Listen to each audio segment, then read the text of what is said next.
Welcome back to another exciting episode of Cyber Defense TV. I'm your host, Gary Malevsky, and the publisher of Cyber Defense Magazine. Now, today in my hot seat, I have a very special guest. In the CEO hot seat is the CEO of Obrela Security Industries, George Patsis. George, welcome. Thank you. Now, Obrela, which is Obrela.com, is the Greek word for umbrella. Yes, sir. That's correct. How'd you come up with that name? Well, I mean, it's umbrella is the most common used term in security, either defense or cyber defense. You know, everybody says an umbrella of protection. Obrela is the Greek expression of the British or the UK umbrella. Are you offering some new kind of layer of protection on risk management, on breaches? What do you offer? How do you deploy? Right. Well, I mean, you've noticed that the market over the last 10 years have been so heavily segmented, and thousands of different products really solve a piece of the equation, a small piece of the solution. So I think the time has come for the market to consolidate and centralize. So more and more we see customers looking for centralization and consolidating all those different solutions under one single umbrella, if you like. And that's what we do. What kind of clients are you talking about? Big banks, small banks, any kind of, what's the lay of the land for your clientele? Well, we work with both. We work for 500 Fortune companies. They've done all of the investments in terms of the lower layers. So they bought everything in terms of the prevention, if you like, or threat detection. They are looking after a solution that they can help them reduce the costs, reduce the overheads, and help them expand further without exceeding, budgets and costs at the same time. Are you providing a new layer for risk management? Are you threat mitigating? What are you offering them exactly? What we offer is cyber risk management as a service. So we think now the time has come for operators, security operators, to enter the market. Similarly with the telecom operators, that's the model that we adapt. Now, if you want a mobile, if you want to have a connection, you don't really pay for your mobile phone anymore. You just pay for a subscription, and someone else is taking care of that service. So you are really paying for a service level agreement. That's where the market is going, also into cybersecurity. More and more cybersecurity operators will emerge that will take over your needs, your security requirements, and provide with a security layer on top of that. That's what we are looking to become. Is this the next generation of what an MSSP is going to be? So an MSSP is buying a lot of things and remotely managing a lot of things, the firewalls, the routers, etc. And they're just kind of managing tools they don't make. Do you make a solution for this cyber risk management that you're offering to extend into the enterprise to get them to the next level to defend against breaches?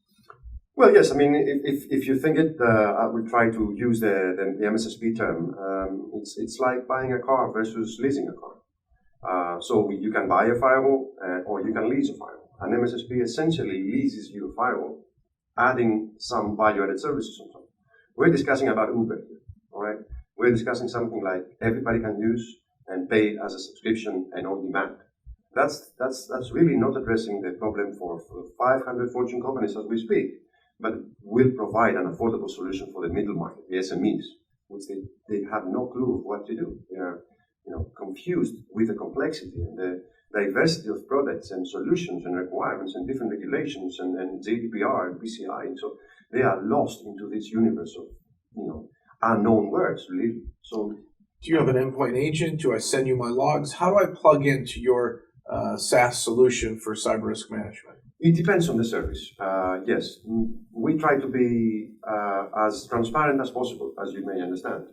So in most of the cases, what we do is we install a simple software into a virtual machine into the customer's premises. Kind of like a VM appliance? Correct.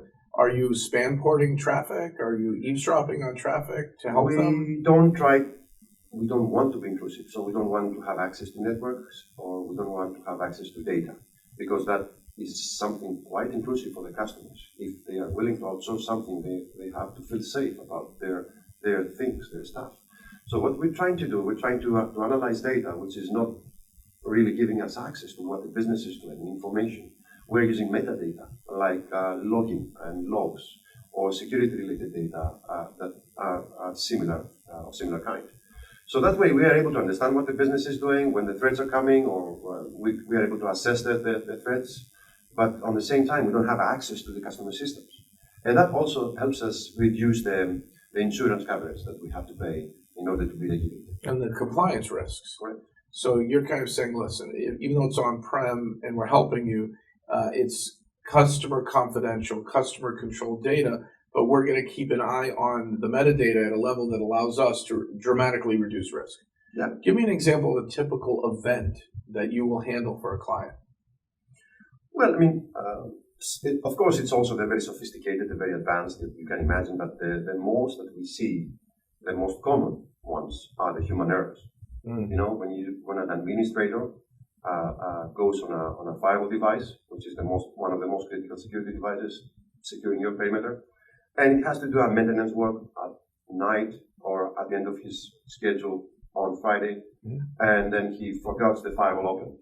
Right, that's the most common, the most serious thing, and then we identify that in real time, and we pick up the phone and notify someone. That's the same thing that the hackers are doing essentially. They're not after the hack the most complex ways to enter into a system.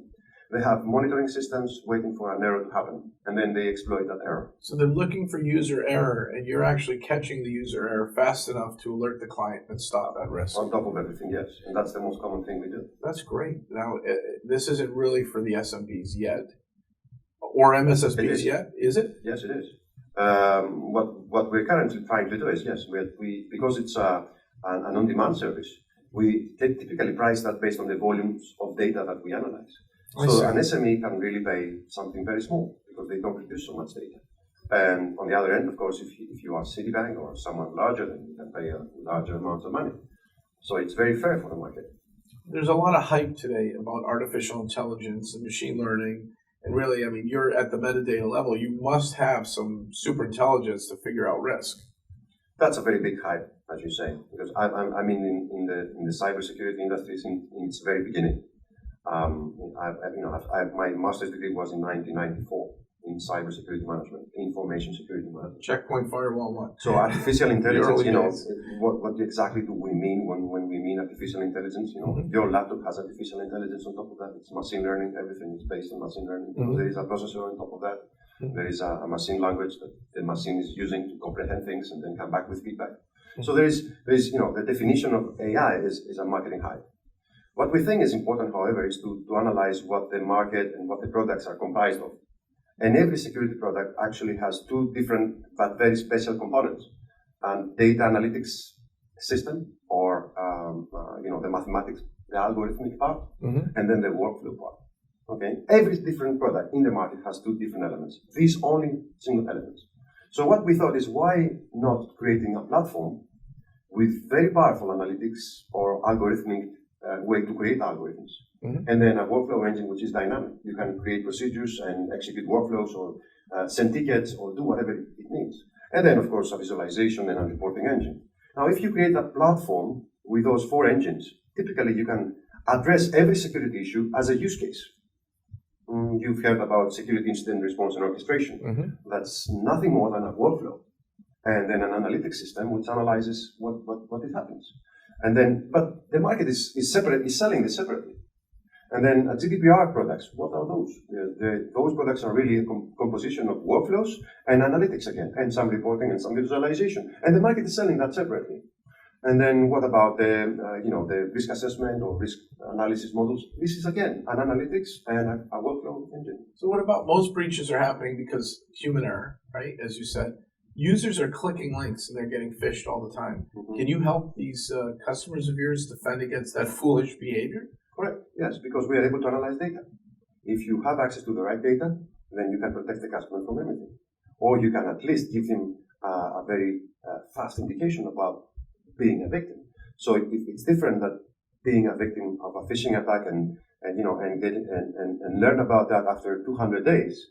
Or being a victim of a phishing attack and learn about it in 10 minutes. And you notice the guy's computer's phoning home to China, let's say, or some other country that it never did before. Correct. You notice that in the data, the metadata that's being allowed to be processed by your system, correct. And you instantly alert your client, we've got a problem. Yes, sir. And what do they do typically to react? They send their team, red team, blue team. What do they do? How do they react to an event that We take over the security response, and we Really? provide actionable intelligence. So we tell them what to do step by step.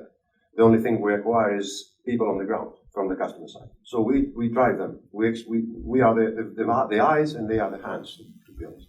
So in a way, I could have a Geek Squad level talented employee, which are the people who don't get paid as much.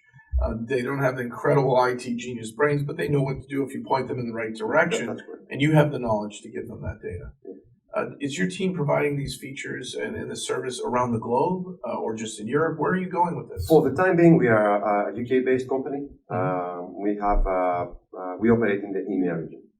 Basically, our biggest customers are in UK and the Middle East, Saudi Arabia, or the surrounding countries. Mm-hmm. We plan to expand in the US and the Asia market in the next couple of years. So this is in our plans. That sounds great.